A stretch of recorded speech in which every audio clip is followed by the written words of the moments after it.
Okay, you ready? Yep. We're rolling. 1, 2, 3, 4.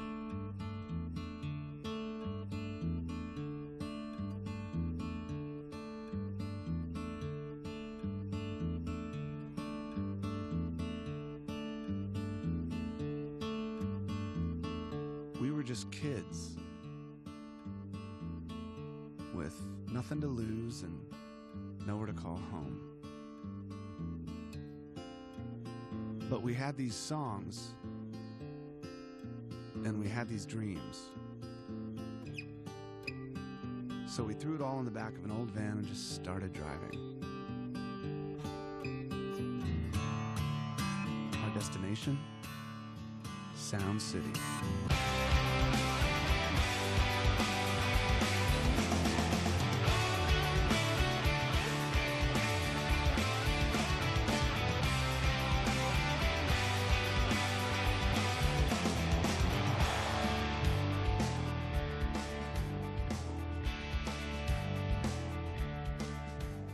Watching the world through a windshield, there's no looking back. We left everything behind.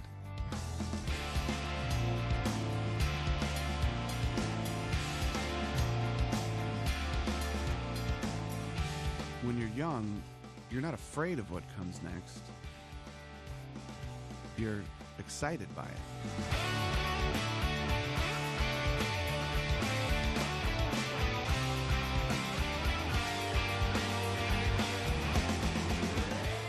We were driving a van that could break down at any moment. Going on tours that could be canceled at any moment. And playing music with people who could disappear at any moment.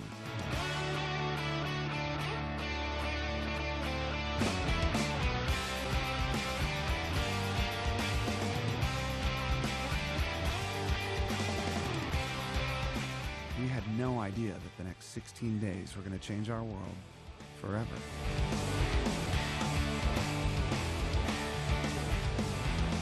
But I remember pulling into the parking lot and thinking,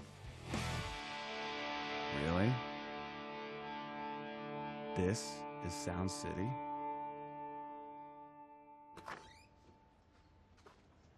You know, it's weird, like, when you walk into Sound City, you either love it or you hate it.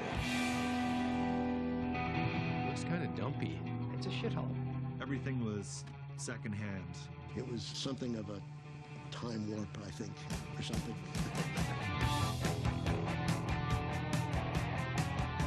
Brown shag carpet on the wall, that's the kind of thing that you would do to your van.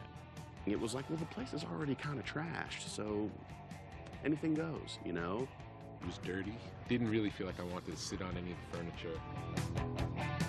You could record there and not come back for 15 years and walk in, and it's exact same as the last time you were there.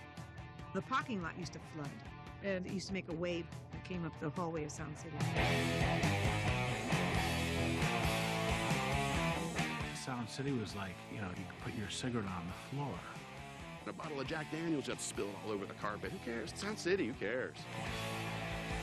I would say you could, you know, piss in the corner, nobody would complain.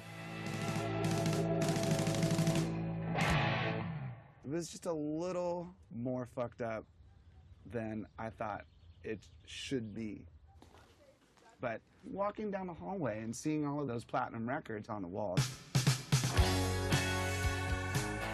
Tom Petty. Fleetwood Mac. Rick Springfield. Rick Springfield. Neil Young, man. Cheap Trick. Chili Peppers. Rob Halford. Pat Bennett. Kansas. Guns N' Roses. Nine Inch Nails. Nevermind. Foreigner. Slayer. Rat. Johnny Cash. Carl Perkins. Metallica. REO Speedwagon. Michael McDonald. Mick Fleetwood. Buckingham Nicks.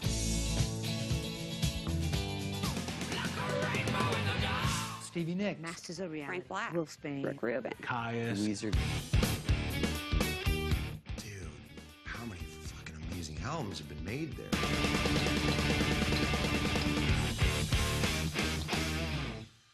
Vincent Price, Telly Savalas. We would record anything. Anybody walk in the door could pay the bill.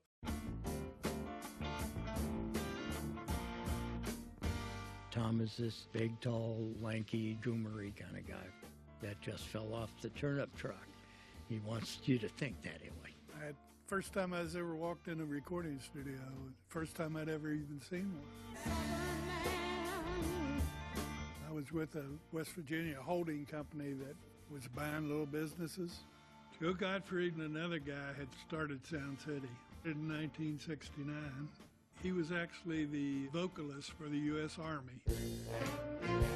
When he was in the Army, he was stationed at a hotel in Manhattan.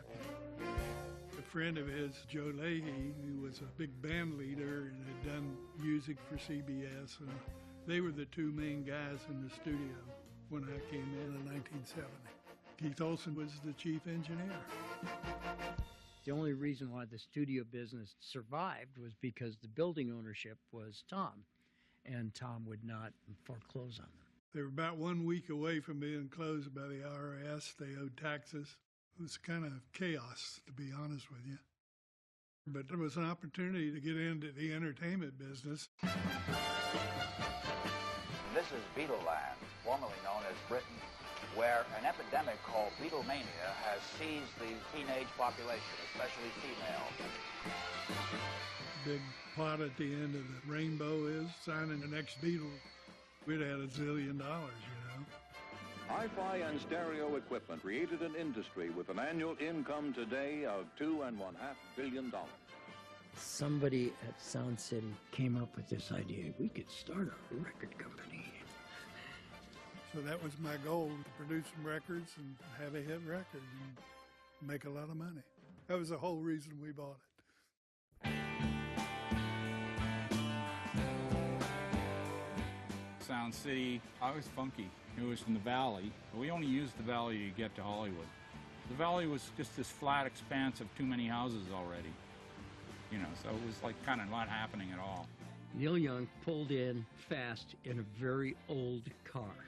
Smoke billowing out of every window. Behind him was two LAPD officers, guns drawn. You know. Okay, move over to the rear of the car. Place your hands on the trunk. I attracted the police a lot because of the cars that I was driving. And I didn't have a license, you know, because I was Canadian and I wasn't even supposed to be there. About 5 minutes later, they just got in their cars and drove off. I made the record in my house. Most of it I did in my house. And then we went to Sound City with Briggs, my producer, and we put down a piano song called Birds there. Then we did the vocals, and then they sounded so good that I said, well, hell, let's just sing everything. So it's really a hybrid record.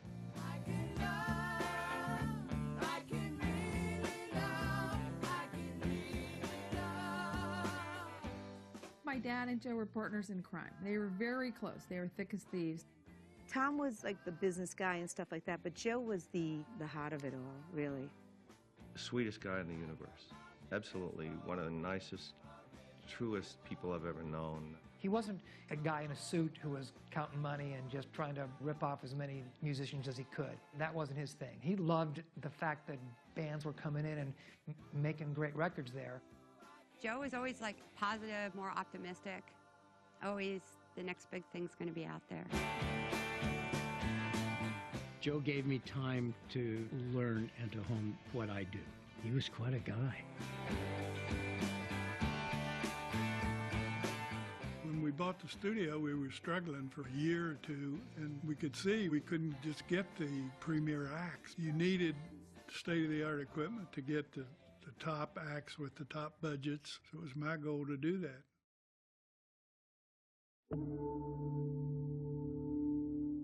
This guy, Rupert Neve, designed these next-generation consoles. I had flown to England, and I saw one once, and they were like this, you know, built like, you know, brick shit house. He was, you know, a genius engineer. There's only 4 like this in the world, and this is the only one that was custom ordered from the factory by Keith. There's just something about the Neve sound that my ear has always been attuned to. They're mathematically crisp and very, very good. They're just very solid. It's like a tank or something. The Neve thing is, there just weren't that many made because they're so handmade. This Neve board that you talk about, you know, this is not my world. You know, engineers have to spend like hours on the kick drum, the sound. Please, I would rather have a blood transfusion. But I do remember that there was something different about the sound of this board. And then, of course, everybody was, oh my God, it's a Neve board. I'll never forget them saying it. A recording console is like the center of the spaceship. If you're going to fly to Mars, you got to have something with all the master controls. It looks like, you know, the Enterprise on steroids from a long time ago.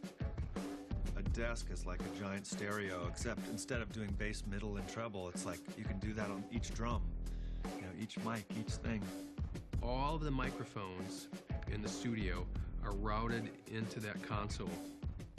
From there, you can change EQ, add effects, change the levels, and that goes into the tape machine where it's recorded.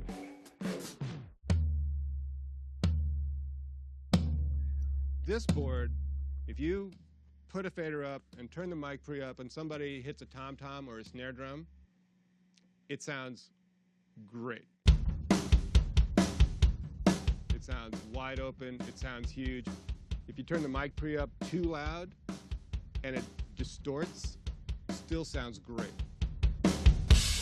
That's analog. It's how it sounds.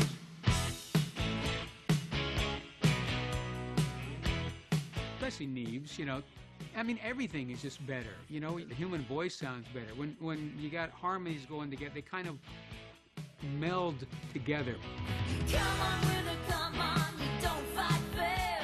The Neve console really embellishes things in the context of rock and roll. It's good on drums, it's good on bass, it's good on guitars. It's the facilitator. It's a pretty badass console. It's unlike any other Neve console that I have ever worked on, and I've been lucky enough to work on a ton of them now. It would always be the greatest sounding desk I've ever tracked on. There is a large number of modules about which look the same, but which are marginally different. The circuit was a microphone amplifier circuit. Crosstalk between circuits and between buses was absolutely paramount. The way that transformer behaves with DC flowing in it can vary according to the material of the core and the gapping of the core. If those things are properly controlled, you get a very sweet sound.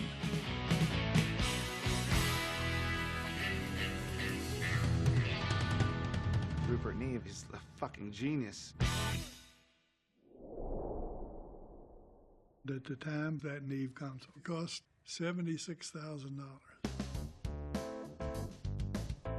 To give you an example, I just bought a house in Toluca Lake, and I paid $38,000 for the house.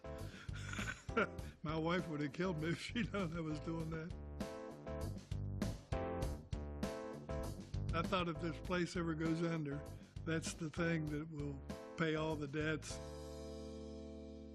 The first track we cut on this was Crying in the Night with Buckingham Nicks. Very first thing cut on that was that session. That's how it started. She was that kind of lady. Times were hard. We signed them to a production deal. They write their own songs. So all we'd provide would be the studio, the engineer, and the tape. Tom Skeeter and Joe Gottfried were almost like parental figures to us, but Keith's the one who got us out to Sound City.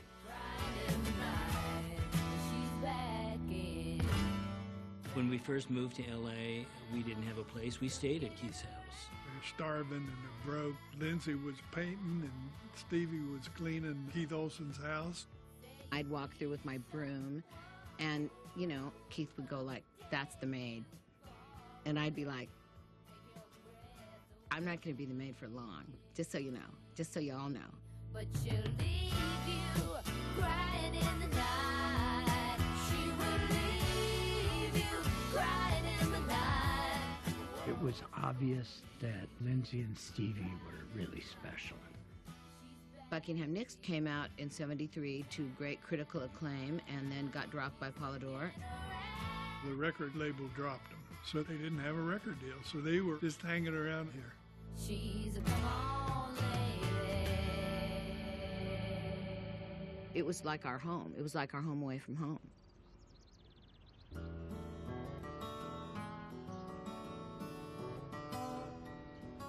I was living in Laurel Canyon, and I went to the country store, which is exactly the same now, and someone I vaguely knew was there. He said, "Well, what are you up to?" And I said, "Well, I'm actually in town to find a studio and cost it out and see if we can afford it." And he goes, "I'm just the guy."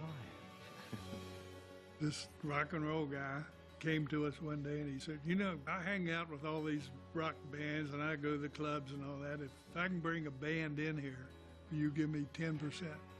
We said, "All day long, bring them in." Mick Fleetwood came in to see the studio. I played him a couple of tracks from Stevie and Lindsay.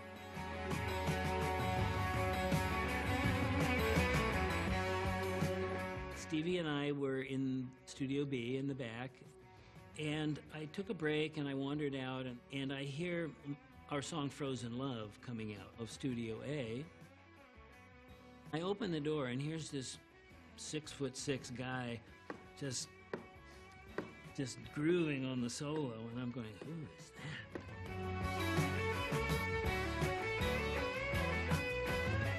I met Lindsay literally in passing, and I went off, not even thinking anything other than I've heard some good music that was made in the studio that I'm going to use.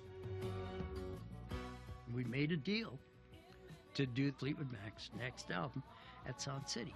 Joe was thrilled. God, we're going to make our payments. Yeah, everything was good. Fleetwood Mac had had a few albums with Peter Green in England that had been successful. Then, after Peter left, Bob Welch, who then joined the band, was more of a jazz guitarist. Mick called me. Bob Welch just left the band. I phoned Keith Olsen. I said, "You know the tape that you played? Tell me. We're looking for a guitar player." And Keith's like, "Well, there is a problem there because you will never get him without taking her." He's gonna have to take my girlfriend too. And that was the beginning of it.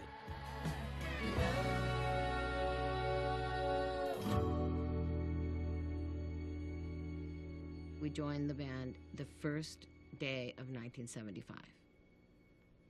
And then we go straight to Sound City. The first days in the studio were just amazing. Really exciting, completely fresh, because Christine, John, McVie, and myself came from a whole different sensibility musically, really.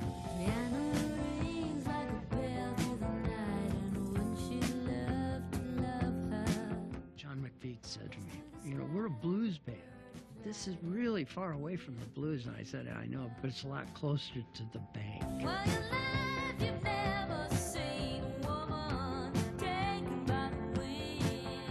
It became pretty clear right away how this all fit together. And that isn't just musically, it's just as people. Something is translated, and it is real, and it is profound, just out of, in truth, out of necessity. It's powerful. It's like true love. Absolutely. But what if that knee board hadn't have been there? The main reason it was important was so that we got a fantastic drum track. It's the drum sound. Let's start there, because it's something we all love.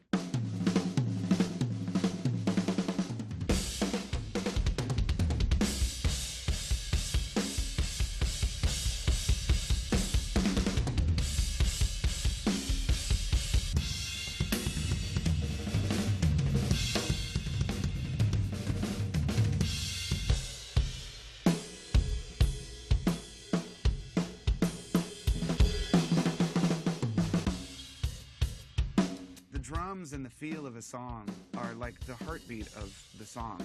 It can be the backbone of the song. It can be the foundation of the song.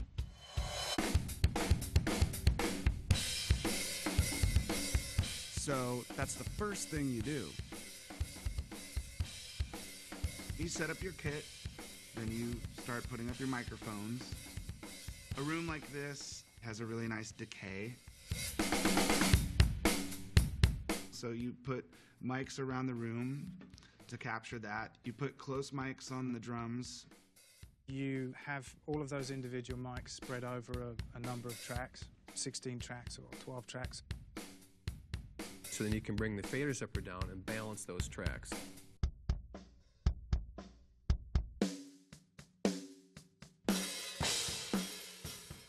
Once you get a good drum take, then it's like, oh, okay, great. Now we got the beginning of a song. Now we can actually start putting more shit on it.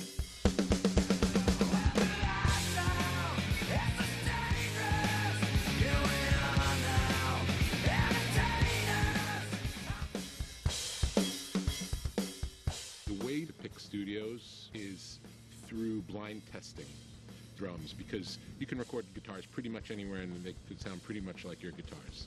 But drums really change from room to room. That room shouldn't, on paper, be a great drum room, because it's like a big old square room. Sound City was the Vox factory in the 60s, I guess. They built Vox amps there, and then they built the A control room in '64. It's one of those spaces that just randomly, haphazardly turned out to be fantastic to record a drum set in. That room is the space. It's like what happens between the notes. What you're playing, there's a sound that's pretty magical. Every room has their sweet spot for that sound, you know. This, I think, has always been Sound City's real sweet spot. And the freaky thing is no one designed it. A lot of people claim they did, but no. It's just luck. Luck and magic. Not meant to be. And you can't control those things. Selfishly, the drum sound is probably why we went there, I confess. 'Cause when the loving starts and the lights go down, and there's not another living soul around. None of it is planned. Sound City was welcoming, and we knew that we had a home there.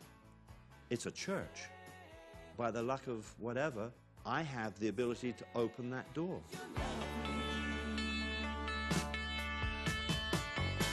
From that Fleetwood Mac album, then we'd get Santana and Grateful Dead.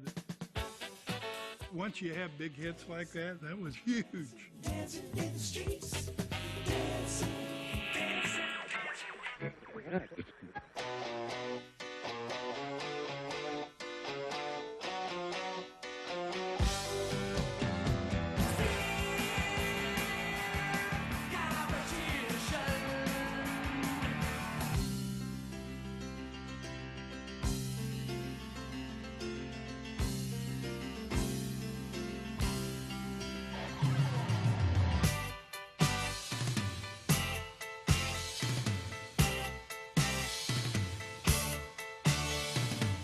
First real Heartbreakers jam to just feel each other out was at Sound City. The studio was fine, but we just didn't have our shit together. We weren't ready. We didn't have the songs. We didn't really know how to play that well. This is how you make records. It was cruel because it sounded so real. And you go into the control room and they crank up through those speakers and you go, man, I suck. I tell you, the vocal mic is just a little bit loud. That no frills, no effects, no place to hide, everything coming out of an amp or everything coming right out of a speaker or right off a microphone. That approach, that was Sound City. By our third album, we wanted to get somebody that could make a good sounding record. So we hired Jimmy Iovine. He'd been a recording engineer and he'd worked with Lennon and with Springsteen, and they were recording live tracks. They weren't overdubbing a ton of stuff. I mean, you had to learn how to play, and you go in and play it. I hired Jimmy as an engineer to do Damn the Torpedoes there. but he showed up with an engineer without telling me. He manipulated his way into being the producer of the record along with me. Jimmy is brilliant. I mean, he now owns the music business. When we showed up with Jimmy at Sound City, he was just horrified, like, what is this place? You know, and the first thing he said to me is, I don't know that we can make a record in here. Somebody should firebomb this fucking place. I said, yeah, I think you'll be surprised. We tracked live and we didn't edit from take to take, so we had to get it right from top to bottom. When you're tracking live, pressure's on the drummer big time. Until you get that, you got nothing. I just thought he should play straight. Throw where the shake is trying to go. There's a glass room back there. It's supposed to be on that side of the wall. It was emotional, but at the same time, I mean, we all wanted to learn. Refugee we played like 150 damn times or something. You're trying to get lightning in a bottle. That was great. Yeah, I'm still not comfortable for some reason. I'm not quite on my thing here. It's just... I think we should do one more and listen. Okay. And then you go back and play the damn song again.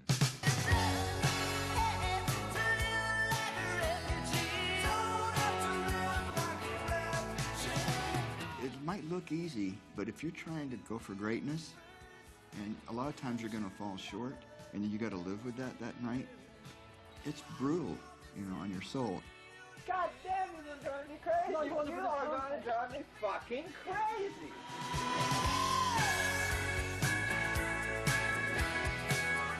It's a tough room. You know, music really isn't supposed to be perfect. It's all about people relating to each other and doing something that's really from the soul. You know, it must come from the soul. Tom was great. You know, his whole approach, low-key. He'd come in like it was his own garage studio. Paula, she was kind of like the field general. You know, she was in the front lines. You know. Paula, she's great. She was just unflappable. You know, just nothing bothered her. Paula, I think, took over from Jemima when Jemima left.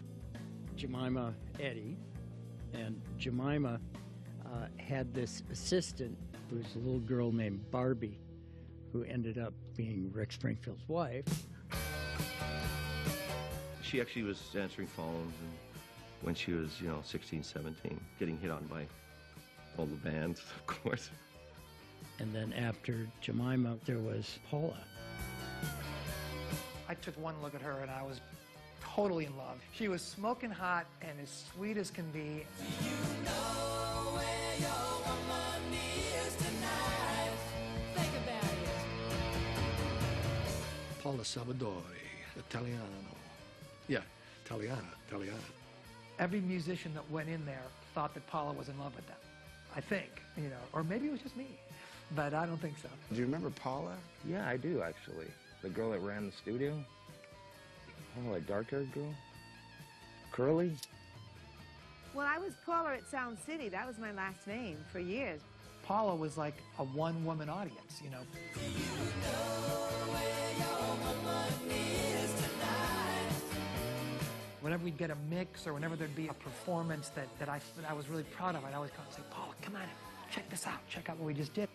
Paula would say, I really like this one, That could lift my whole day because I knew she didn't have to say that and that she heard music all day long. But it made me think like, well, wow, maybe this one's good. Paula sang on the first Masters record, actually, yeah. She and a friend did some backup vocals on it.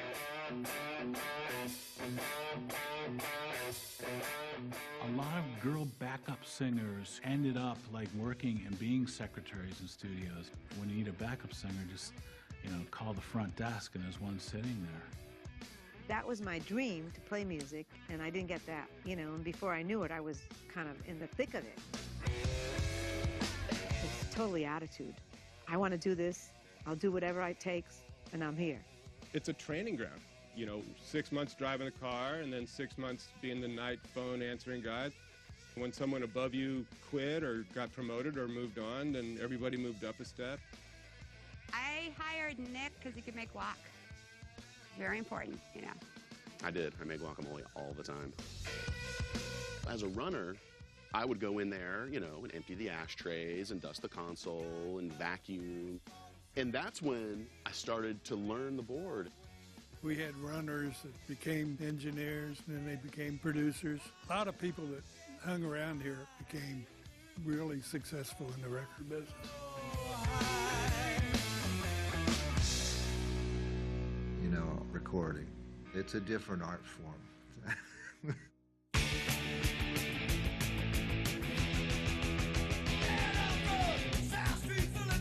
When we came to Sound City, the producer, Gary Luba, said, "No, man, slow it down so they can hear the fucking song." We said, "This is punk rock. We don't slow anything down." You know? I don't care about you.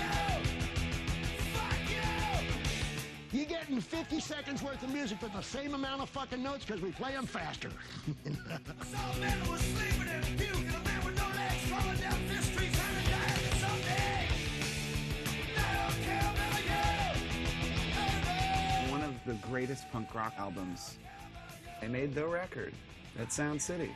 That sound comes out of his face, man. That's actually his voice.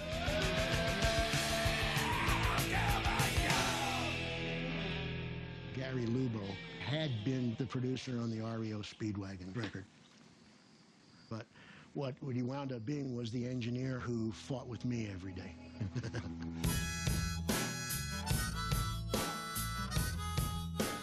I became a producer by default because nobody knew what a producer was. The old definition of producer was more watching the budget, scheduling musicians, scheduling studio time. That's not what they did at Sound City. A producer works with the songs. You don't know how it feels to be me. A producer says, hey, I think this could be better, I think that could be better, I think that's amazing. Why can't the rest of it be as great as that? That's not easy to do. Everything I try to do is from a fan's perspective. I can listen and go, this part really speaks to me. This part doesn't speak to me so much. It sounds like you're aiming a little lower today than you should be. What balls, you know, to tell, you know, rock stars that they got nothing. Well, let me get to the point. Let's roll another joint. I like to push it during the songs, you know, like I'll hit the guitar and like mess it up. I want it to be on fire. Working with Ross was intense as shit. We did 12 songs the first night we were there, and the whole time he is throwing potted plants at us. I grabbed one of the candles and I threw it against the wall as hard as I can. Wax went across his face and he's like, screaming into the floor. It was so good. You don't know how it feels. The way I love the term producer is someone that puts a cake dish over the bat phone, you know. They protect you from the outside world, and they help you actualize the sounds in your head. Producer's job is really easy. He's the vehicle to get the artist's creativity onto tape in a way that is accessible to your marketplace. To be me. What you have to do is get the listener to claim what you've done as theirs.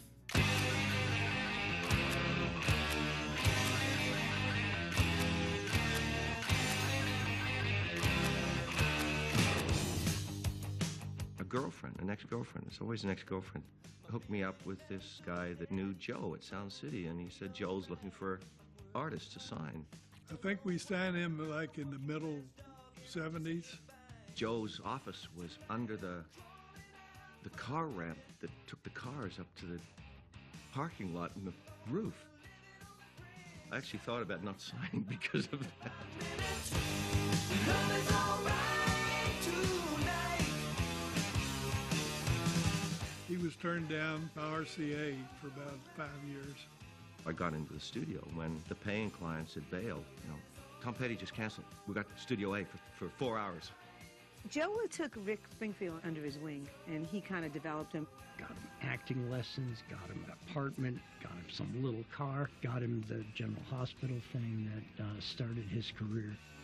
You had a chance to meet Bobby, one of our best nurses. Bobby Spencer, this is Noah Drake. How are you? I'm very happy to see you again. The first steady money I'd actually seen in my life was $500 a week. That was the first regular money I'd ever had. Joe came to me and asked me to do these couple of songs. Keith Olsen picked Jesse's Girl out of the demos that we gave him. I didn't get that why he picked it. I thought they were stronger songs. Rick didn't think I knew what I was talking about. Well, Jesse is a friend, and Lord has been a good friend of mine. Keith didn't like my guitar playing. So he had Neil Giraldo play guitar on Jesse's Girl and bass. Being a record producer, there's a time when you have to say, it would really be good for your career if you let this go that way. Keith never liked my guitar playing. He's a prick. Patricia and I just finished the Crimes of Passion record at Sound City. Then I just met him one day and we just did it. I mean, I probably knew him for 15 minutes before we did the song. He had this pit terrier. So he would bring the dog into the studio. He goes, watch this, and I'll throw in a basketball, and I'll take a basketball and go, and, puncture it with his stick. My dog, Ron, whose sound guys would get this laser light and run it up and down the walls of Studio B, and he'd take chunks out of the wall, like holes in all the wall. So we get ready to do the take. All of a sudden, the dog comes into the studio, sits down, puts his nose right in my crotch. He's like, if I screw up, he's going to bite me. What the hell is going on here? And she's watching him with those eyes. And I made it through the take. It might have even been the one we used. It was pretty fun. Never moved. He sat right there. It was fantastic. You know, I wish that I had Jesse's girl. I wish that I had Jesse's girl. We signed a lot of acts. Everyone you signed, you thought this is going to be the big one. This is going to be it. I was the only one that really finally paid off for him, Nominated for Best Male Rock Vocal Performance, singing about Jesse's Girl, is Mr. Rick Springfield. The first check we got from RCA was over $1 million.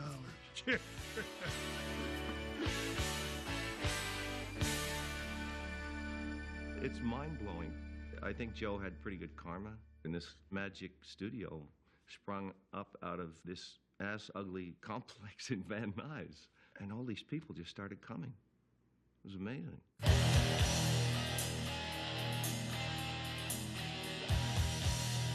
All during the 80s, we were booked solid. You listen to one of these stations where they play rock and roll, 7 or 8 out of the 10 songs were recorded at Sound City.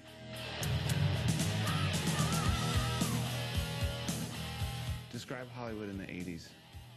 Hollywood in the 80s. I don't remember. It was all like, the hair bands, it was all the makeup, all the pretty boys,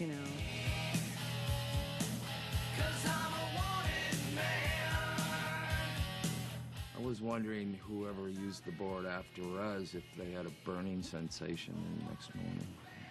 Then they'd know we were there. Some kind of friend turned out to be. I only did one record at Sound City. It was more family than any studio I've ever been to. Family might be a bit heavy, but it was a warm feeling between us and the people that worked there. Dio, Holy Diver. Yeah, you know that record.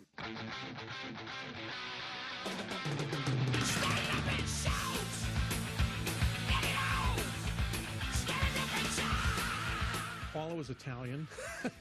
That's an in. Ronnie and I are Italian, so we got on with her great, and they just let us do whatever we wanted. It was so cool.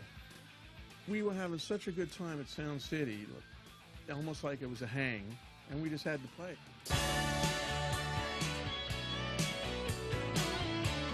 It was a lucky thing, I think, for all of us. I met Barbara there I met her for the first time in front of that board.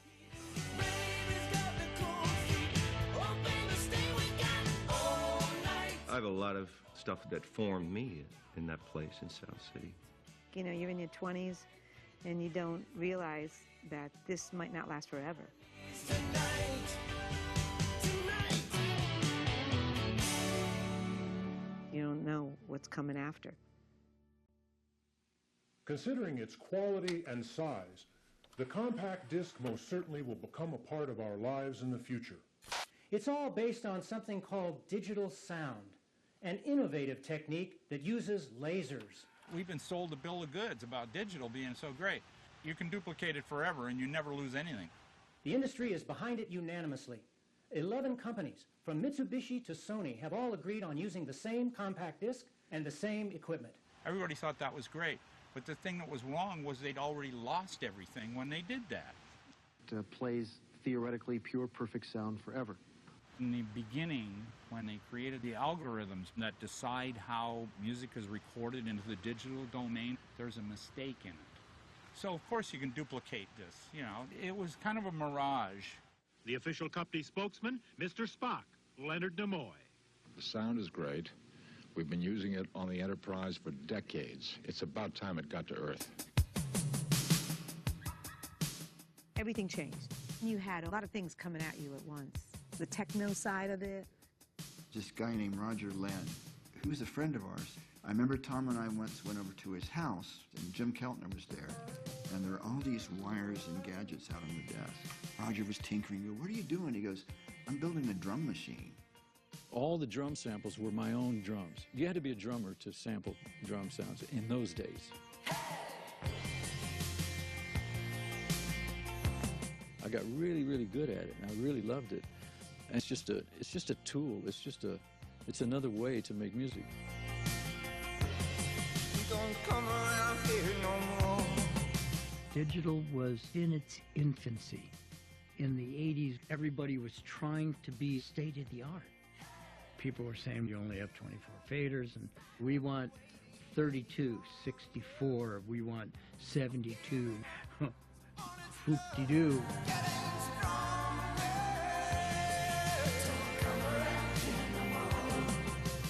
Keith Olsen left Sound City and built a studio right next door. That was the weirdest thing, you know. You go in a parking lot, there'd be Keith Olsen. I did this thing with Rick Springfield. I told Joe Gottfried, I want you to build me a studio, and I will give you the specs and I'll put in the gear. He told me one day, "You got to see the studio I built," you know. So I go in, and he's got a board with one fader. And I said, "Well, what do you do with that?" Because that's all I need. You know, it's all on the computer. Because what do you hear what I'm doing, you know? And I thought, well, I don't give a fuck. I want some shit to play with, you know? I want to turn knobs, and I can't trust this. Keith Olsen clearly had a lot to do with making Sound City what it is, but then if you went to his studio next door, it was nothing like Sound City. It was the precursor to the digital studio. That was an interesting time in music where sequencers were starting to come out. Now you can record audio into the computer. Wow. We could manipulate it in ways we never could have done on tape before. And then you can think about stuff in different ways. It was a whole new world. Here I go again on my own. Going down the only road I've ever known. But here I go again. In the 80s, everything was a lot more digital. Things started to get more processed. Everything started sounding really overproduced with a cannon shot snare.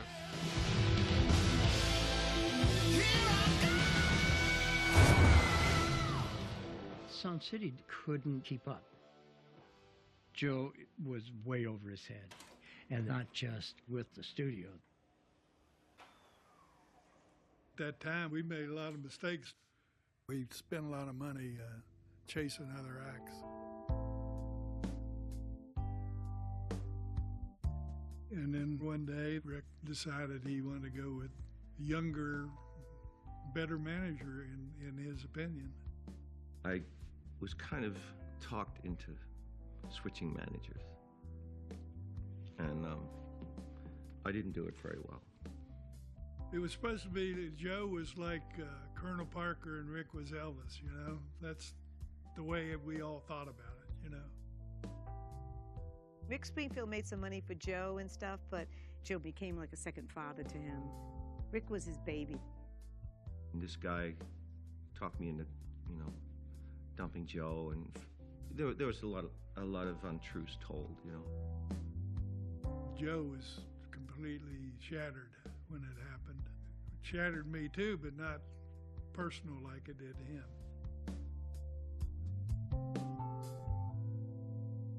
It was a really bad day for him, you know. That happened, and drum machines and all that stuff, and, you know, synthesizers and stuff like that started taking over. It just got a little haywire.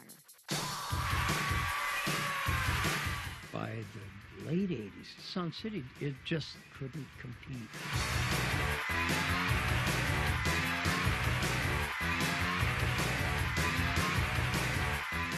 There was a time when studios got nicer and nicer, like some studios had hot tubs. Like at Sound City, you just wanted to work and get the hell out of there. It was not a place you wanted to spend time. And it seemed like it would have been so easy to clean it up, but just no one took it upon themselves to do that.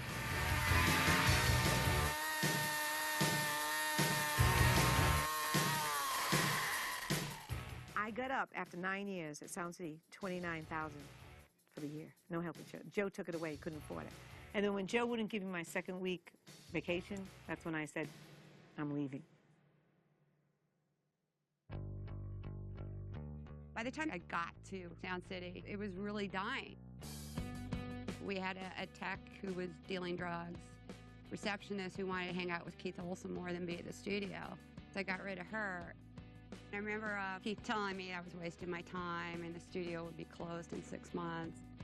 Told him to go fuck himself and get out.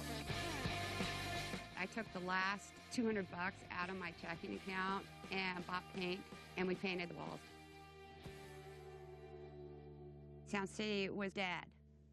It was dead.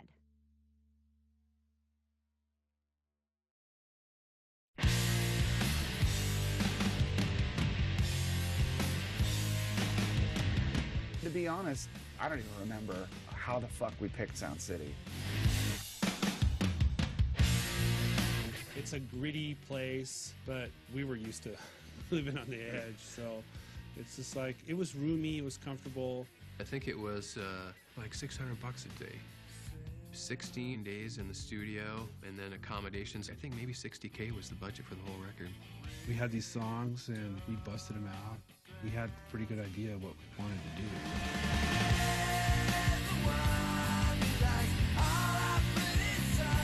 As much as we loved noise and we loved crazy-ass punk rock shit, we wanted to be a good band. We loved the Beatles. One of the craziest songs that we recorded was Lithium. For whatever reason, the band and Dave kept speeding up. Not subtly, but a lot. It would start out at a certain tempo and then keep going faster and faster, racing along, basically. I said, Dave, have you ever played with a click track before? My heart just went, I was fucking so, I just felt like someone had stabbed me in the fucking brain. When you're a drummer, you don't want anyone to ask you to play to a click track, you know. That human feel is what gives a player their personality. Some drummers don't really know how to play to something that's keeping them in line, like a click track. I'm so happy 'cause today. Lo and behold, the first take, man, he locked in like he'd played to a click 1,000 times. And I think we got the song in like the first or second take.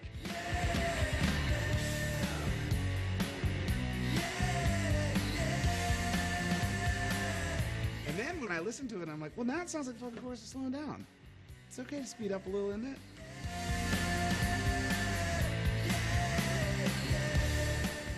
I remember every night we'd bring a cassette back from Sound City to the Oakwood apartments where we were staying and listen to what we had done that day. Those imperfections, that's cool. And it makes it sound like people. And Kurt was entirely about performance.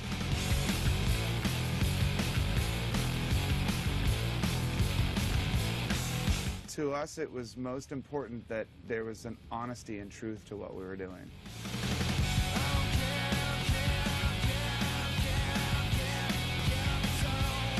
The music came through the speakers in a way that was primal. You could hear the sweat in the tracks. You could hear Kurt's vocal cords. Looking back at Sound City, I realized so much of that record is about performance.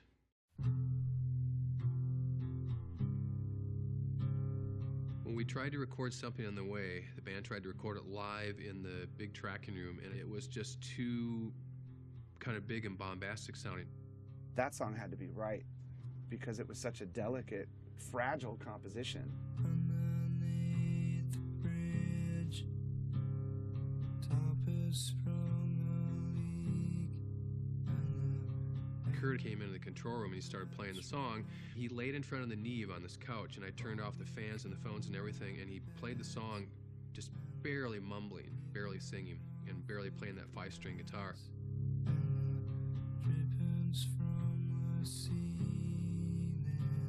You had to focus on making it correct in the way it should be, which isn't necessarily perfect. It just feels right.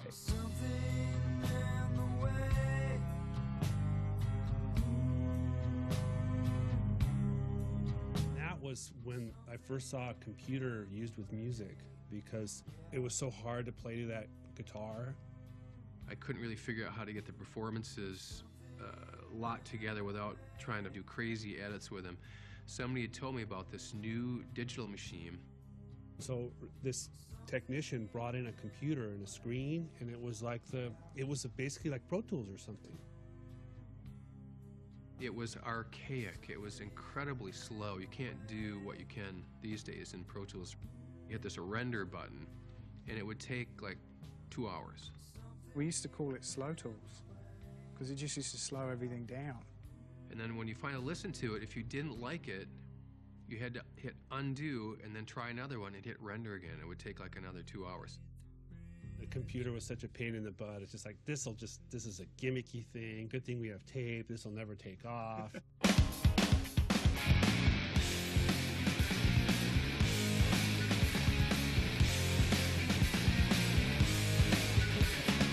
When I hear Smells Like Teen Spirit on the radio, I remember those really simple moments of being in the studio. And those 15 days or 16 days, whatever it was, that board, totally changed my life.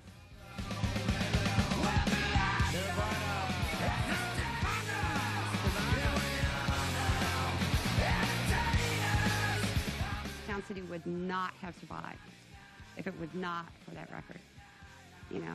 Nobody had ever heard of Nirvana, and it went right up to #1. We knew right after that we did a lot of business. It was like Fleetwood Mac all over again. Joe was always really good to me. There was a plaque that he had brought over to me when Nevermind hit #1. And we hung it on the wall, and it was just a couple weeks later that Joe actually passed away.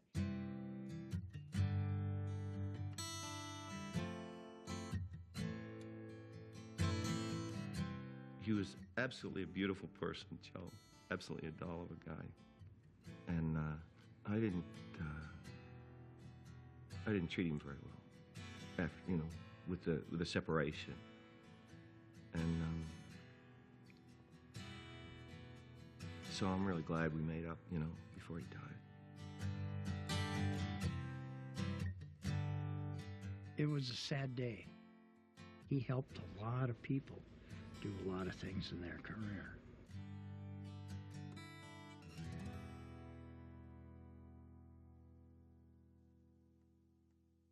I remember coming back to Sound City. I hadn't been there in a while, and the record had gotten big, and they sent them a platinum record. I remember opening the door and seeing that, and it was such a huge moment for me. I was just like, because I remembered walking in there for the first time and seeing all of those other records. To me, Sound City represents some sort of integrity, like a truth, which is very human. Actual people doing this thing that inspired millions and millions of fans all over the place to do the same thing. That September, phones just blew up. I I mean, you come in the morning, there'd be like 15 messages. It's like this tidal wave of interest, and it was a no-brainer, Sound City.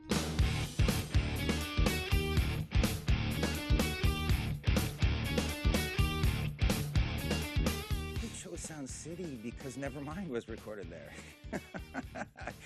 I had never been in the studio before. There was a lot of time spent like cutting a tape at an angle and taping it together. It just me seemed crazy, like that didn't make any sense to me.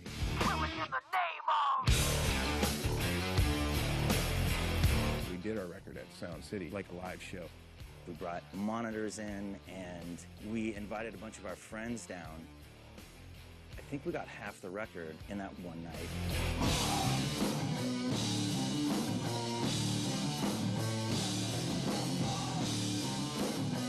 Things got a lot more raw and down to earth again.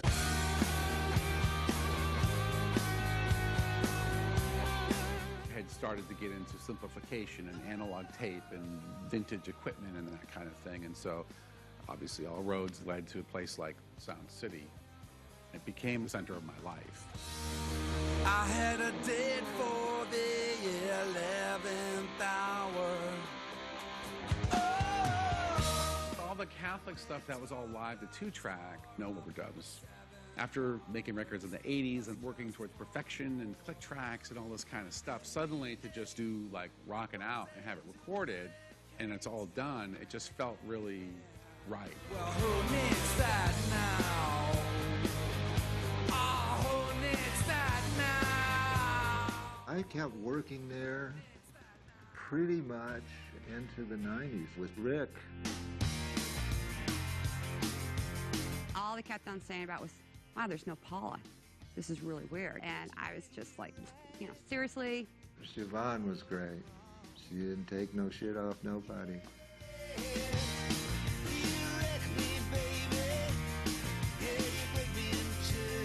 Then right after that, Rick did a record with Johnny Cash.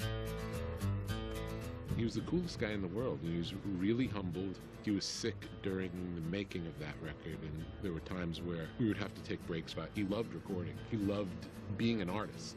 Too cold to start a fire, I'm burning diesel, burning dinosaur bones. And we kept on calling him Mr. Cash, and he'd get upset, and he said, no, call me Johnny. So we all started calling him Mr. Cash behind his back. Johnny wanted to play with a band, and he picked us, which was totally off the map for me. It was never like the Heartbreakers playing their normal stuff.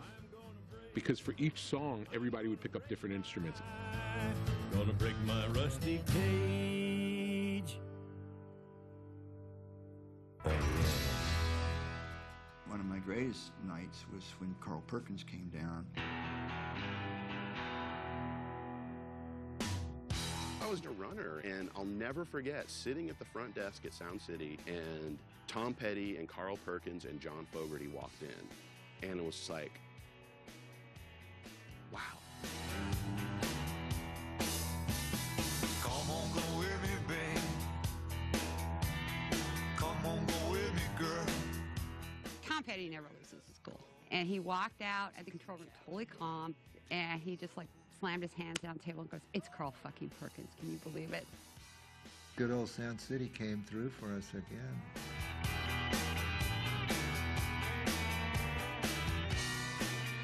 Other rooms and other studios all around town started to shift because more and more people started to use Pro Tools. Everybody just jumped on this bandwagon of, you know, everything's got to be digital.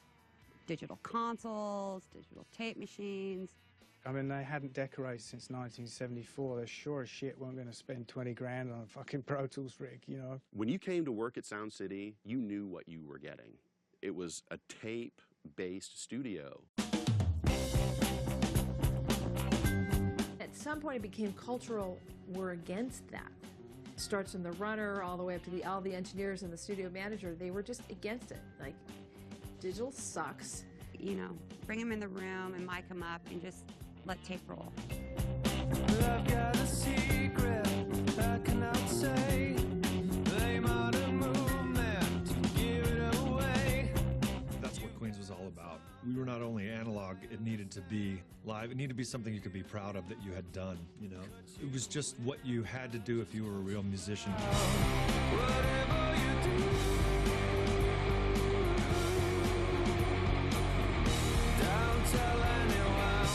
Sound City was a place where real men went to make records.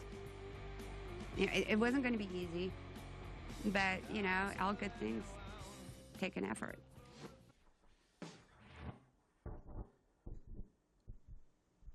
Okay, and then we make a mark on the tape, and that is going to be where I'm going to cut. When you have to record on tape, it's pretty difficult to manipulate the sound. We do the same thing there. You have to really focus, one, on how it sounds going in, and then two, the performance has to be amazing. Okay. Part of making it in the record business back in the old days was that there was something you could do and nobody else could do that. Pro Tools has enabled people, any average, ordinary person, to achieve those sorts of results now. To do that same thing with Pro Tools, there we go, done. It's really that simple. When Pro Tools came in, it freaked me out when I realized that you could drag music onto the grid and make it sound perfect. The good thing about the digital technology is if somebody makes a mistake, like the bass player hits a wrong note or something, you might be able to fix it much easier than we used to. The not so great is it's kind of enabled people that have no business being in a band or the music industry to become stars. I heard some young guy in a band say, well, you don't have to practice anymore. You know, you just slice it up in the machine, meaning the computer, and it comes out perfectly.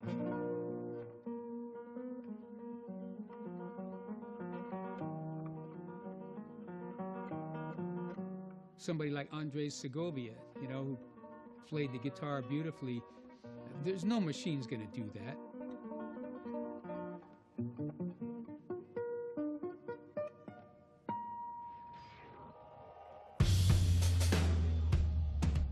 Not a Pro Tools fan, but Trent and Atticus, they really use it as a tool and a real creative tool. I never went into it with a kind of fear of it's cheating. I never used samplers as a way to sound like the real thing. It was really made, here's the thing that can record sound like tape, but you can fuck with it in a million different ways. It's just a wildly inspiring tool, really. I believe I can see the future. I like to record it in analog at the highest level and listen to it that way. But that's not what's happening on the street. That's not where our audience is. You want them to live their lives the way they want to live it. I think it makes a lot of independent music right now possible. It's one of the reasons why we're able to make records for a couple $100. I think one of the big tape manufacturers went out of business. So that really pushed everybody into the digital world and the Pro Tools world. The days of moving into the studio and writing your record and recording your record and mixing your record, those days are gone now. They used to have $200,000, $300,000, $400,000 budgets to do an album. Now the money is just not there the way it used to be. Budgets were so small, we'd be tracking like 5 days, 10 days.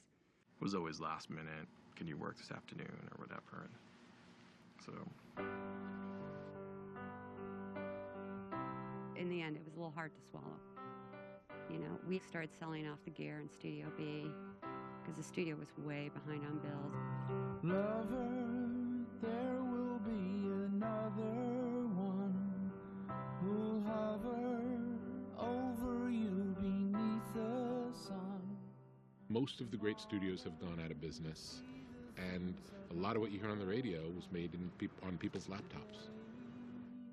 I think Pro Tools was to a lot of people, was the death knell. It always was an insider place. Always. But it could not survive against Pro Tools. You know, the internet's cool for some stuff, but like many things, there's no bookstore, there's no music store, and there's no Sound City.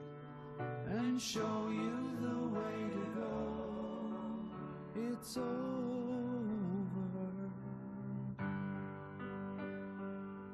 It's over.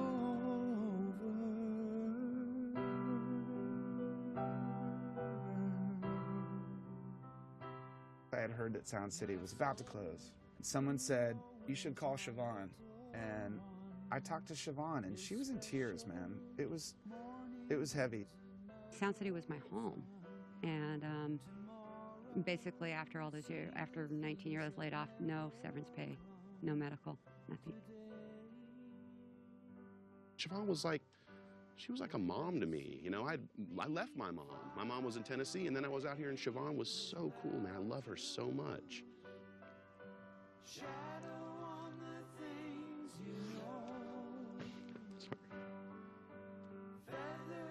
Yeah, it's been hard. Yeah, it's still, I'm trying to move on, but it's hard. It's over.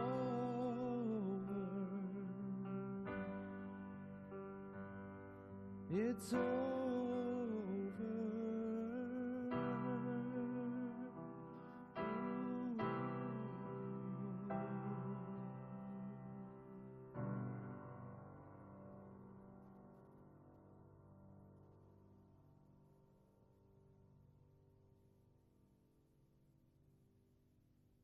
Looking back, I was just a kid when I walked into Sound City. And that board is the reason I'm here right now. I'd do anything for it. This big room and that Neve console is what got us all the big rock and roll bands. We're digging out all this stuff, and I never dreamed in a million years I could find this. Here's the original order for the Neve console. Oh my God, really? Whoa. And your signature, is that Rupert Neve's signature? What was that? I'm going to give that to you if you'd like it. Tom, thank you so much, man. You're welcome. Historic document there. There really is. Thank you very much, my friend. Thank Tom, you. That's great, man. Wow. That Neve console we sold to Dave, and that's how all this all started.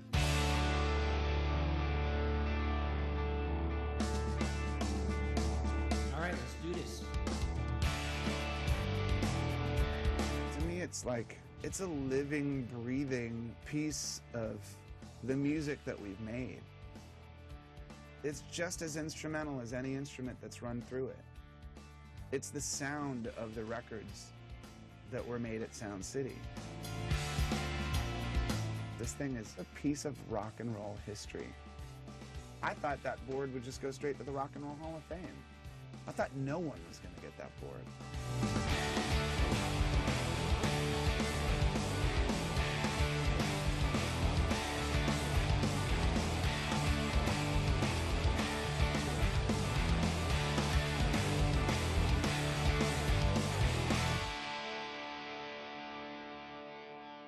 I think they knew, like, I wasn't just gonna bubble wrap it and stick it in a warehouse. I was gonna fucking use it. A lot. She was trying to pull it through a window. I spent so much time sitting over here playing with these things.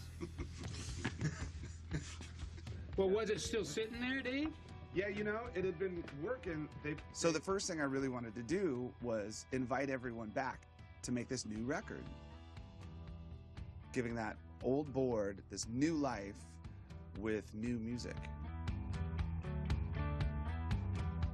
Telling the story of Sound City is one thing. Plugging in and actually putting it through the board and putting it on a 2-inch reel, that's what I'm talking about. We don't talk much about it. It goes back so many years. All the times we almost didn't make it. We stayed clear. We walked through the darkness. We made a pact not to dance with the devil. Even when the devil seemed to have a heart. He said we'd never be sorry for what we'd done, and we never allowed the devil to come to the party. I messed up. It's amazing. Want to do another? Sure. You want to take it up through verse 1 and verse 2 up to that first chorus. Yeah. What we're hoping to do on this album is to catch a little bit of that vibe that was captured when all those classic records were made at Sound City. I'll try to put some of that into this album. For what we've done, and we never allowed the devil to come to the party.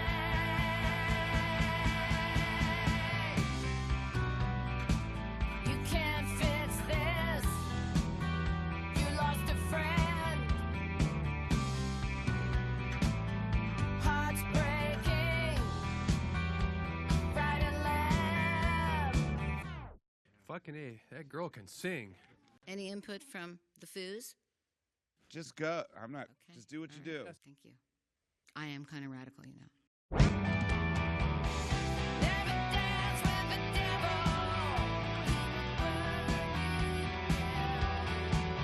There's a reason why these people have achieved these things that they've achieved. You can hear it. You can see it.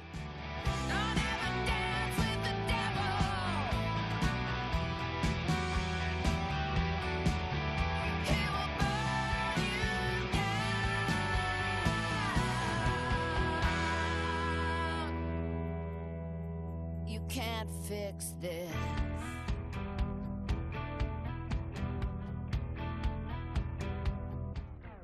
It's rad.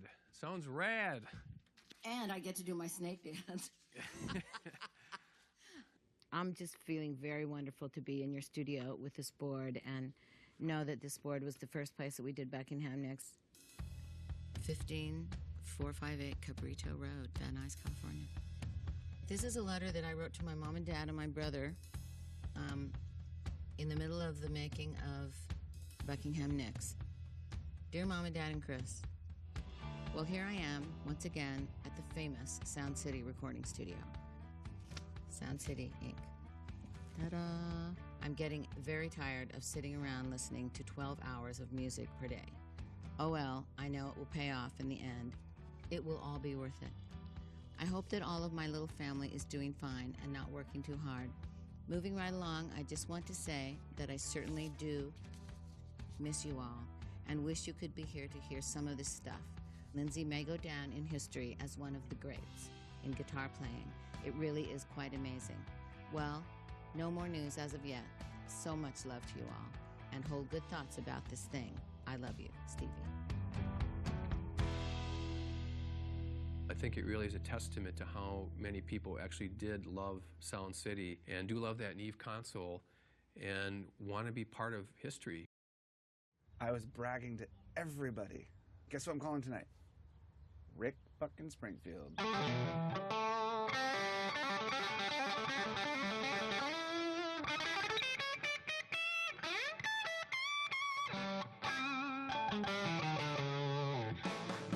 I've always been a big believer in the power of the song. To me, the highest I ever feel is in the middle of writing a song that I think I've hooked into something, you know? I had an idea. I don't know if it would work, but would you want to try something? So if we played over the riff, it would go.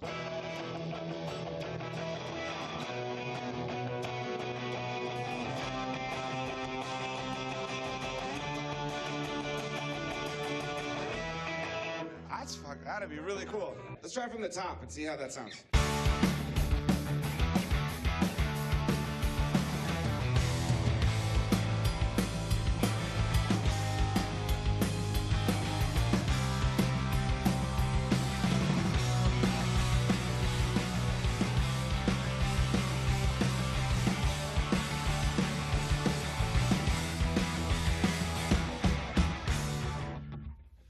I think it's a great part. Dude, it's got Rick Springfield written all I know, over it's it. awesome. I love it. It's got that stress rock. I like that. I just want to go hang out in a studio. I just like the process. I love doing things on the fly and in the studio. Just trying to think what would be nice to come to get back into that section. Just kind of play arrangements in a repetitive fashion over and over and over until some little change happened. What did you just do? You did something kind of cool. A little happy accident or whatever, and it was like everyone, oh, What was that just happened? That's part of the arrangement now. Oh, that'd be so great. And then right out of there, you just fucking go. It's the perfect pair of pants. It really is.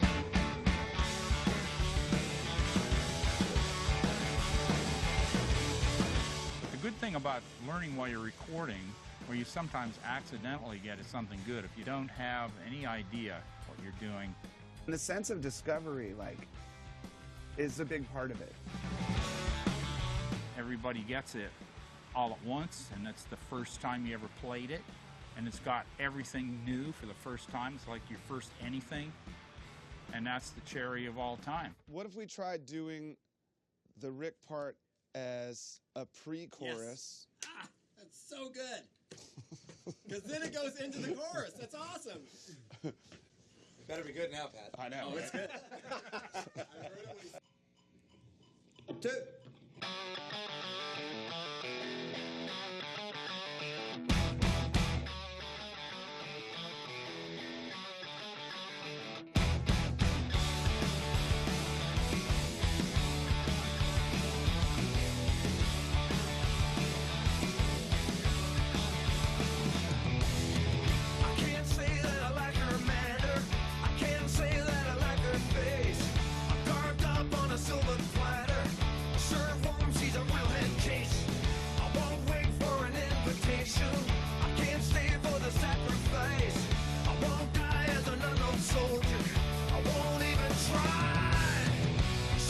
We came in, we practiced the song, played it a few times, kind of a bunch of times, and we did it live. How special is that? Just like the man that never was. Just like the man that never was. Just like the man that never was. All the elements of it, the playing, the writing, it's something that will pull you out of bed every morning and make you resist going to bed at night because you want to keep working on it. Music's been that for me.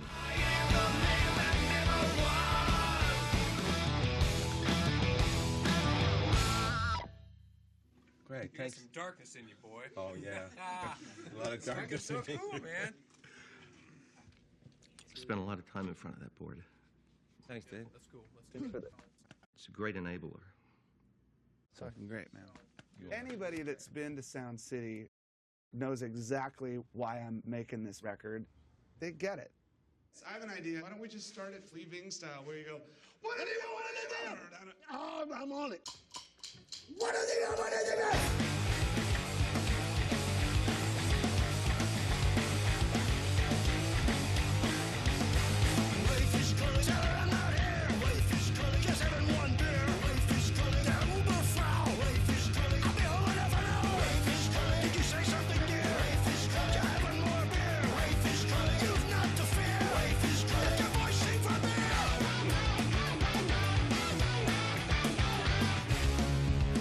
Studio, you're trying to boost your own performance from the energy that you're feeding from in your partners. You can't do that if you're standing there alone.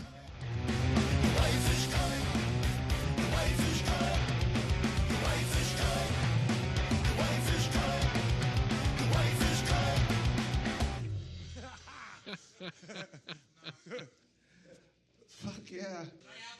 It's a conversation. And that's a musical relationship that I think everybody searches for.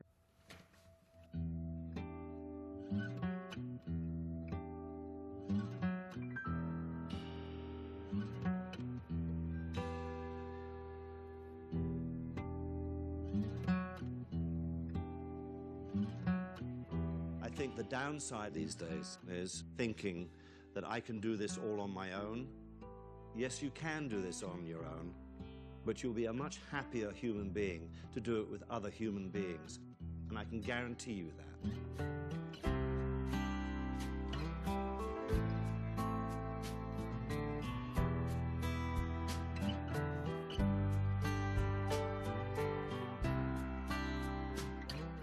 How would you define feel? Feel is just a part of who you are. It just comes from where you're coming from. It's just the way your heart beats, you know? Everybody's heart beats a little different. Everybody's got a little different feel. Feel doesn't mean you're in time, you know, because something might have a really out of time kind of feel. It might be gloriously out of tune and just be awesome. It's a chemistry, something that happens between people. Feel is not something that you learn in a book. Feel is something that you find as a musician. It's like when you take in a breath, your body swells up. When you exhale, it collapses a bit. And sometimes music does that. It's so subtle. But feel is being human.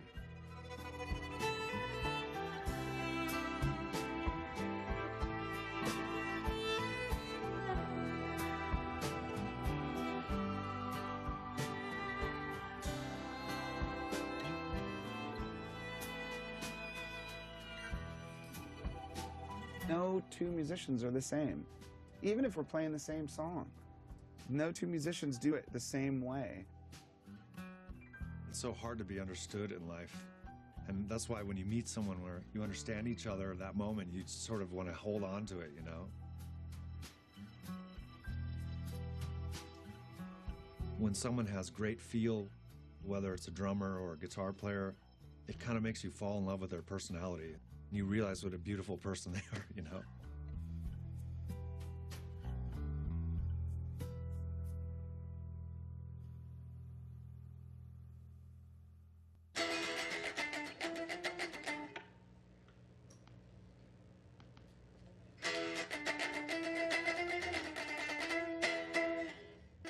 There's a lot of people growing up now that won't do studio time, have never touched a compressor that's the one that's being emulated as the picture on their plug-in on their laptop.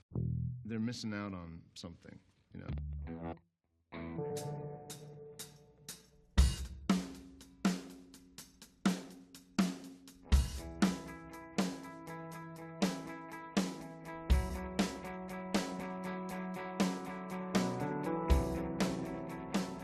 Trent's using technology as an instrument, not as a crutch. He doesn't need it.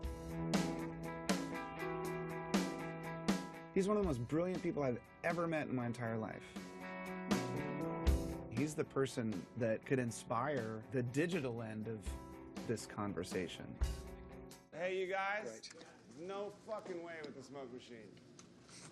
There's no fucking way that's gonna go down. I'll take the smoke machine in here.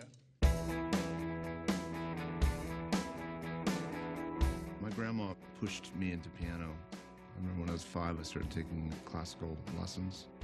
I liked it, and I felt I was good at it. I knew in life I was supposed to make music. Feels like it needs a differentiator in there. The cool bass part.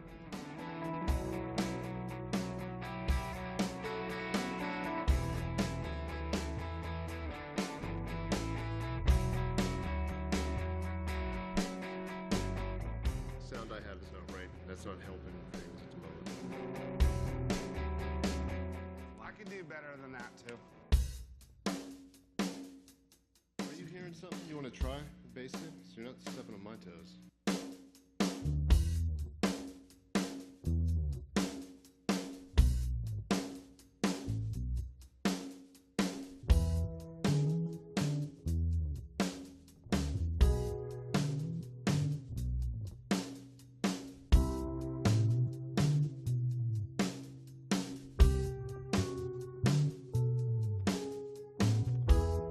Practiced long and hard and studied and learned how to play an instrument that provided me a foundation where I can base everything I think of in terms of where it sits on a piano.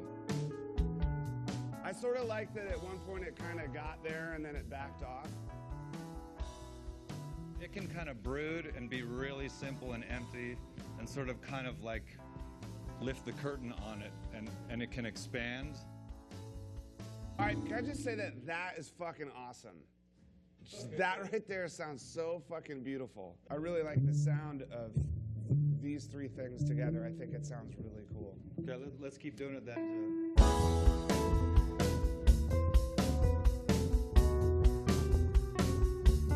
This whole thing should just sunrise. It would make it beautiful, you know? Yeah. It's sort of like evolves until it hits this point and maybe goes zoom.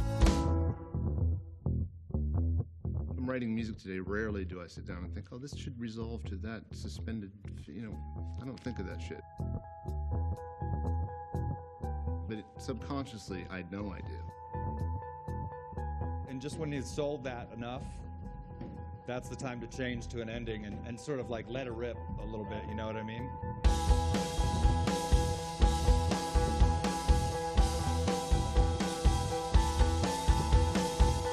I like having that foundation in there. And that's a very un-punk rock thing to say.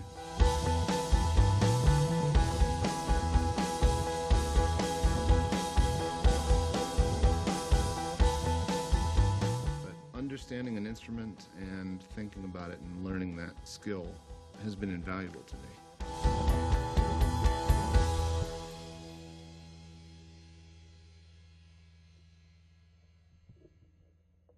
Oh, that was pretty good. Sounded pretty good to me, too. I found now as processors have gotten faster and programmers have gotten smarter, there's some pretty musical tools that are showing up in the digital world. Yeah, take me from the top of the drop.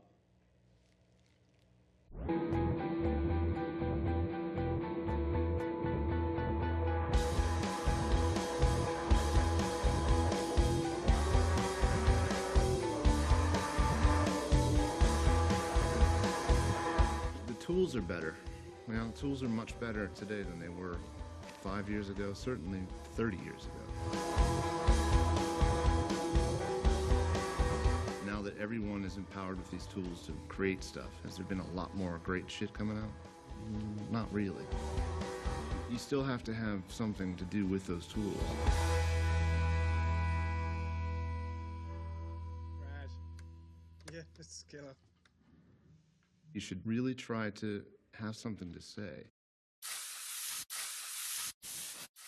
It all started with this idea that I wanted to tell the story of the board. The conversation became something much bigger. Like, in this age of technology, where you can simulate or manipulate anything, how do we retain that human element? How do we keep music to sound like people? That feeling that I got when I was young, I can do that too. Let's go do it. My musical foundation was the Beatles. Everything I know about playing guitar and song structure, composition, all of it, it all started with the Beatles. I like the chandelier too, man. It's a nice touch. Yeah, so we don't know what we're doing, so we can just do anything. Just, yeah. To start with.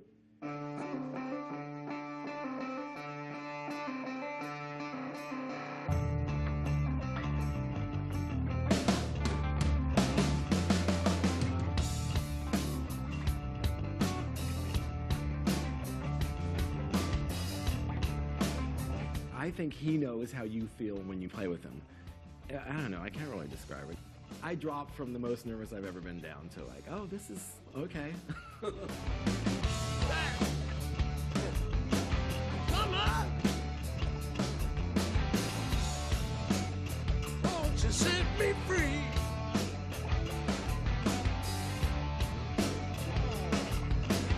Come on! Let me be.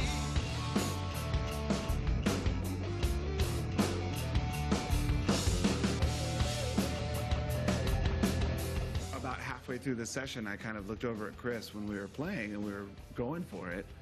And Chris was moving the way he used to move and you were getting into it and I was playing and I thought, oh my God, this is like Nirvana. And then, wait, Paul McCartney's here?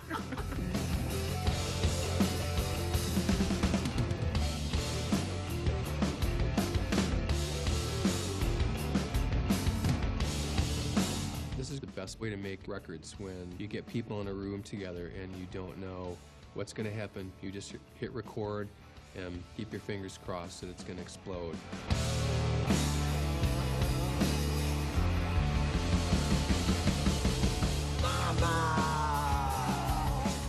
The limitations of this, it forces you to make decisions based on what's most important to translating that song.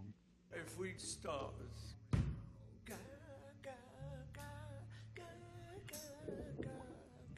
One of the things I think that makes good music is some sort of restriction. And then you want to go to, should we, and then go into the. And that's where 24-track mentality comes in. You commit to what it is. With Pro Tools, you can always come back to it, or you can change it, or you can add to it to try and make it work, you know, because you're not being forced to make choices, creative ones. Maybe then go to the A. We don't know what's gonna come on top of this, but something is that we'll find out later, and then go to the riff. Breakdown, like the intro. And I think you should go to that A maybe one more time. It's such a lift. After staying in that D for so long, it just has such a great impact when it goes up there. And it's so quick, it's just 4 times through. There is vocals in the room, isn't there? Yeah. So if it's live. That's all right. There's no overdubbing, man. Do it. Make it simple. Make it fast. Don't overthink it. Let it like come straight out of you and do it.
Magical.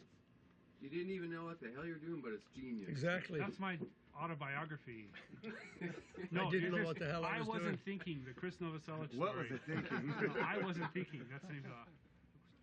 There's a lift there. Yeah, it's It'd cool. be nice if there's a sort of. Yeah. Maybe even if it came after the lift.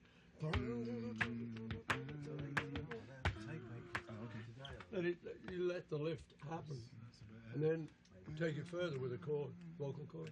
Yeah. Whatever the few of us. Who sings? You do? Me? I do. You. Chris? No. Guys? No. I just How long do you checking. want to be here? Are you double part? Just checking. So let's just try it, and then you tell us what's wrong with it. Yeah, but tell Paul McCartney what to do.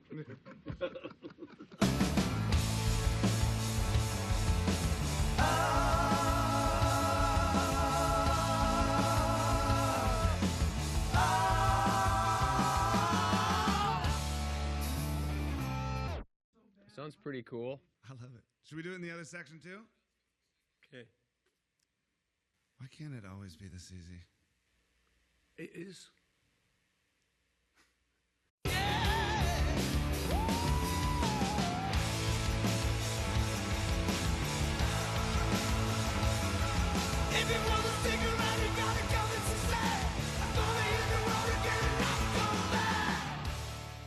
chance to play music with a person that is the reason why I'm a musician, and recording through the board, that's the reason why I'm here today.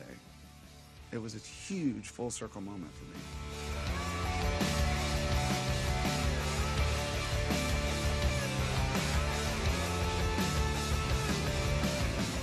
I think it's really important, and it's a lesson I didn't learn until in my late teens, is that whatever bands that you love, go find out what bands they loved and what bands turned them on. And then you really start getting into the human aspect of it, because the further back you go in time, the less technology you had. And consequently, the better records that you had. There's this incredible library of music, thank God, that is still there.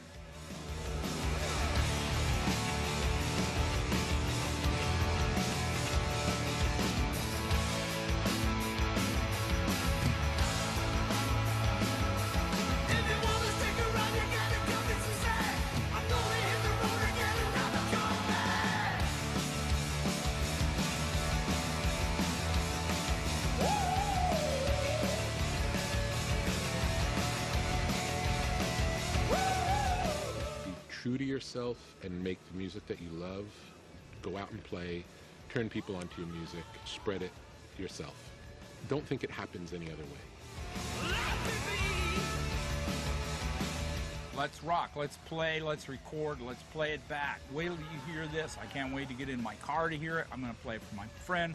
I'm making a copy. I'm gonna blast it for fucking 10 hours, and I'm gonna listen to it. Mama, watch me run. Mama, watch me run. Wanna have some fun, just wanna have some fun.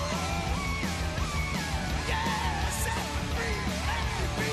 Yeah, yeah, yeah.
What was the name of your first band? The Icy Blues. It's called Bloodfest. Yeah, good name. My first band was called Fury, and we were a Kiss cover band. Which was your favorite? My favorite Kiss record? Yeah. Oh, I could never choose. What was your first band? My first band was Autocracy. Huh? The band called The Senders. The Pixies.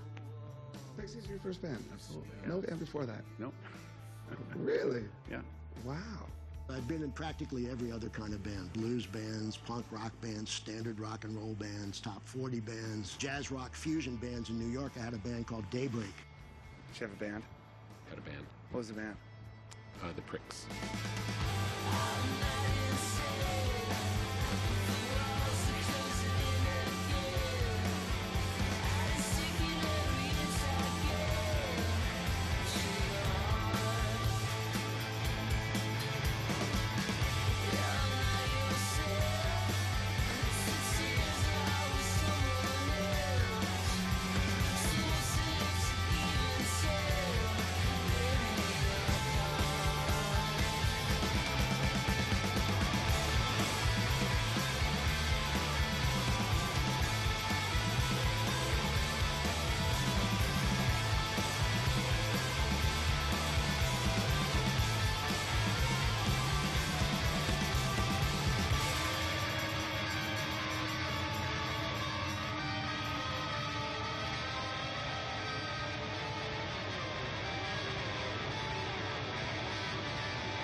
Okay, so coming up on the right, you know, we have the Budweiser Brewery, which on a good night smells like someone burping right in your face. The thing that was cool about the brewery is like every band that came there always wanted to go take the tour. So they would always go over there and come back with cases of Budweiser and then sit around and get hammered all the rest of the night. But that smell, I'll never forget that smell when the front doors of Sound City were open on a good windy day. The smell of hops would just fill the whole building and just say, oh, what is that? Beer smells like poop. You know, apparently Budweiser smells like poops. And the funniest thing, I remember when Gladys Knight and the Pips were there, and they walked out and they went, woo-wee, is that you? You know, they were like kidding each other about it, but it was pretty strong, pretty, you know. See, smell it. There you go. You got it. It's gonna be a good night.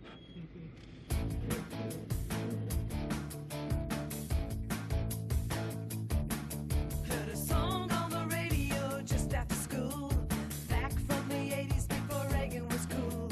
The band wore leather and the boys were looking so pretty. They rocked over clubs down on Sunset, doing all those things that we try to forget. When they screamed out anthems and the guitars sounded so gritty. If it sounds as good in your room as it does in your car, you're on your way to be a rock and roll star. The groupies say, hey boy, you're gonna go far. I wanna play a song, everyone sing along, standing on the stage with the lights turned on, wearing those trends with all my friends, rocking all night like it'll never end. All our dreams hanging on one little ditty. Yeah, we got it on 2-inch tape down in Sound City.